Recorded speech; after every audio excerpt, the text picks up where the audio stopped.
the Arizona Cardinals are as an organization. If Arians would have stayed this year and had like 2 wins, people would have thought he was a bad coach. But no, it's just that their personnel sucks. Steve Wilkes didn't get a chance. I think that was an absolute joke, what happened over there. Now, moving on to who they hired. I am surprised that they hired Cliff Kingsbury. It was a bold move, a guy from Texas Tech. But to be honest with you, the media is kind of hating the Cardinals for this. But this is actually one move that I think could turn out. Now, Cliff Kingsbury is going to need some personnel. And so who knows? Maybe he'll look like the bad coach next time, even though he didn't have anything to work with. But, a lot of people say, well, Texas Tech didn't do that much in the Big 12.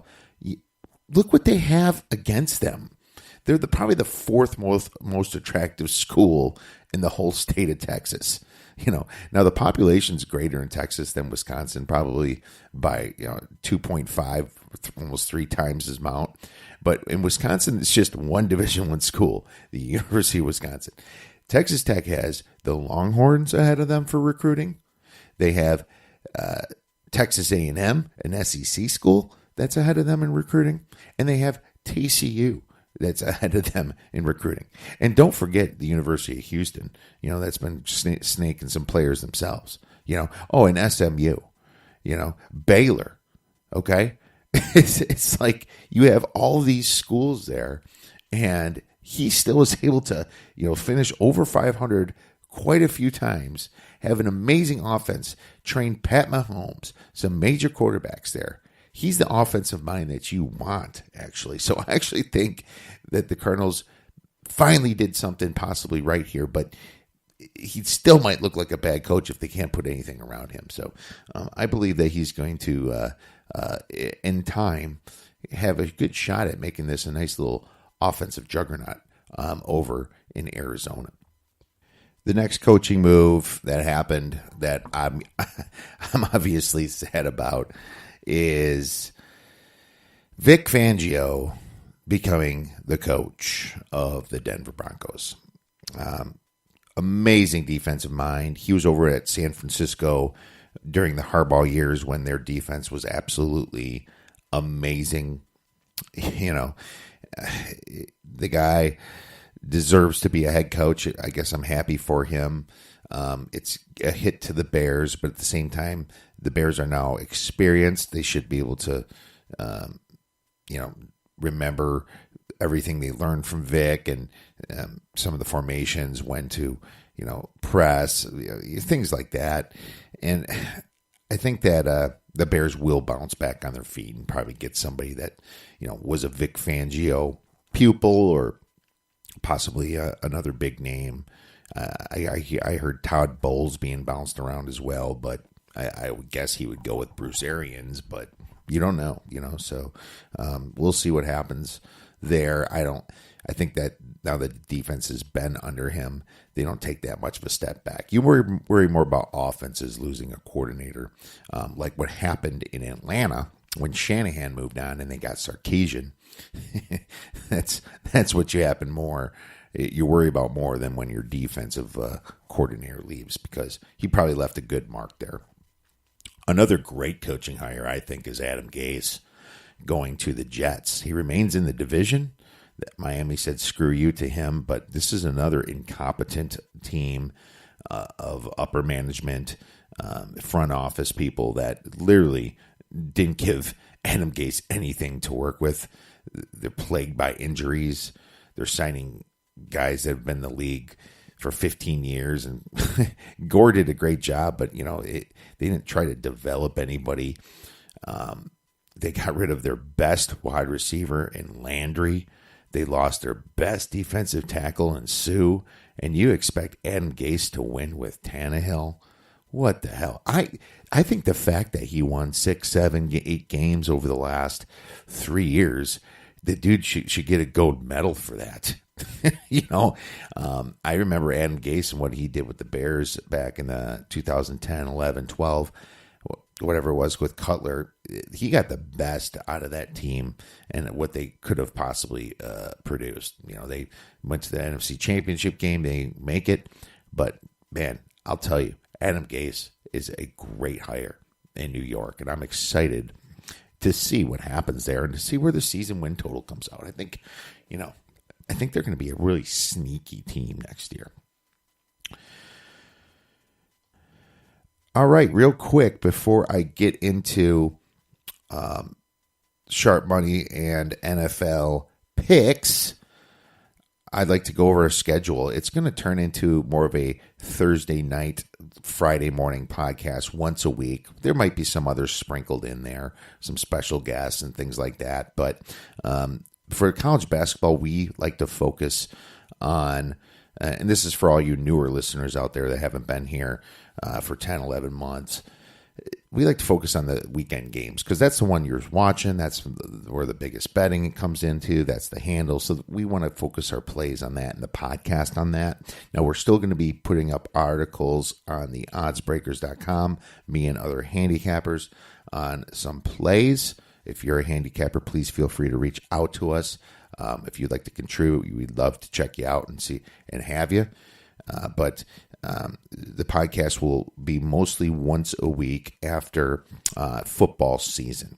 Without further ado, it's time for The Sharp Side of the Force. Sharp Side of the Force is brought to you by uwager.eu. Please visit theoddsbreakers.com/uwager. Click on the banner for a 50% first-time sign-up bonus. All right, let's get into some NFL sharp line movements. And just to let you know, we're going to be doing some sharp movements for college basketball, but it's more going to be an article printed, not printed, but, on the oddsbreakers.com, released to all of our email subscribers, or just visit the oddsbreakers.com to read it. It's going to be placed on Saturdays. In most cases, you might find a couple of other days once in a while done for sharp line movements for NCAA basketball, especially when it comes to the big games. The Colts versus the Kansas City Chiefs. So 56% of the bets are on the Colts and 69% of the money is on the Colts. Yet it moved from +5 to 5.5 there. So I'm guessing that, the Colts is going to be the public dog this week. I think deservedly so. The public should like them. If you look at the defense, they probably have an edge there. A lot of people are predicting a very high-scoring game.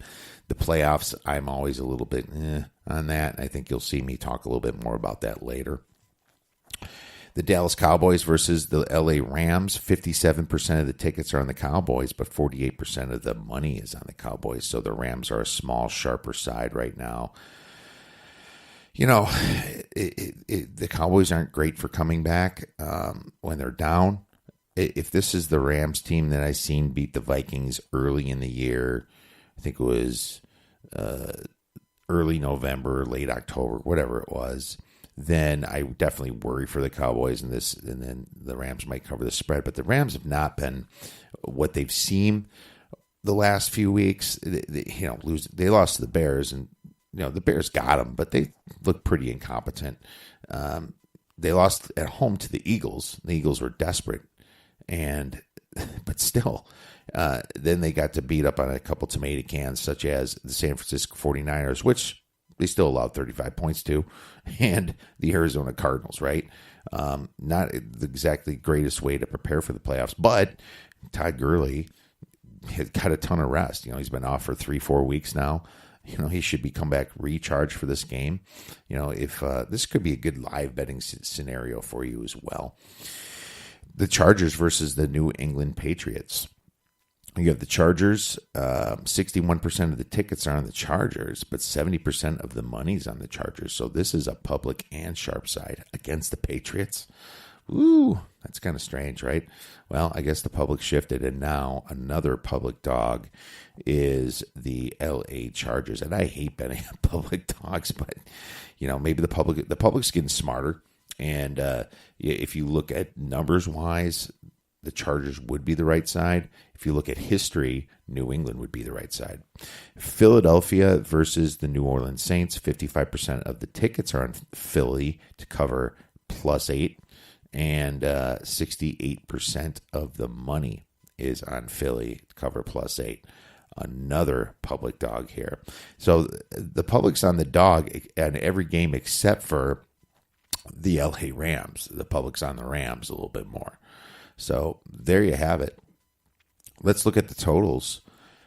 It looks like 60%, 66% of the tickets are on the over, but only 59% of the money is on the over for 57. Indy versus KC. So not you can't call really with a 7% difference anything there. It's a very, you would call it a very small sharp side on the under, I guess. Dallas versus LA. Pretty equal. 52% of the tickets are on the over. 51% of the money is on the over. 49.5. LA Chargers versus New England Patriots. You're at 47.5. 56% of the money, or the tickets are on the over, but 76% of the money is on the over. So a little dual action there, and that is a sharp side. 20% difference. 56 to 76 there. So there's definitely some money going on this over here in Foxborough. The Philadelphia Eagles fly, right? Against the New Orleans Saints. You have 62% of the tickets are on the over, 50.5, and 96% of the money is on the over. So they expect a lot of score in this game. That's a pretty high total. The Eagles' defense has definitely been better. But I think, as you see, there's a good reason why there's so much money on the over. Let's get into my initial NFL plays. All right, well, let's start right with Indy versus KC. Kansas City's laying about 5.5 over under at 57. Remember when Josh McDaniels screwed the Colts over by saying he's going to be their coach and then doubling back after the Super Bowl and saying he's going back to the Patriots? Well, I think that was a good thing for the Colts, because you really have to give this up to Frank Reich this year. What an amazing job he's done there, winning their first playoff on the road with ease. Man, Frank Reich, smoking coach right now. The Colts are arguably the hottest team, right, in the league, probably next to the Eagles. Now, the Colts have to face arguably the best defense or offense in the NFL, or maybe even the best team in the NFL with the Chiefs. You know, power rankings are right up there by the Saints. Now, one thing that the Colts have going for them is that their defense has really stepped it up since being healthy. Since November 11th, they have held teams to an average of 15.6 points per game. That's a pretty big sample size since, for one season, that is, since November 11th. Okay? It's a little over half the season. On the other hand, we know that Kansas City has the best offense in the league at 426 yards per game, right? Kansas City, this amazing offense. Their big problem is their defense, allowing a second most in the league, 406 yards per game. Amazing offense, terrible defense. Kind of what we've seen throughout the year. Usually their offense really overcame the defense. That was the big thing for Kansas City, and sometimes their defense would step up. A matchup key to this game that could favor the Chiefs is that the Colts allow the most yards against tight ends, and that's about 77 yards per game. That's not good facing a guy like Travis Kelce. You know, it's not. And you might want to find a Travis Kelce prop if you can. On the other hand, I don't know if they would have this for playoffs, but they should somewhere. I've seen them once in a while, put it that way. Kansas City gives up the second most touchdowns to tight ends at 10 this year. So I think that if you look on the other side of the tight ends, they give up a ton of touchdowns, Kansas City. And that's just because their defense is so bad in general, I guess. But you might find an Ebron prop as well for maybe a touchdown prop. Kelce might be a yards prop. Ebron might be a touchdown prop.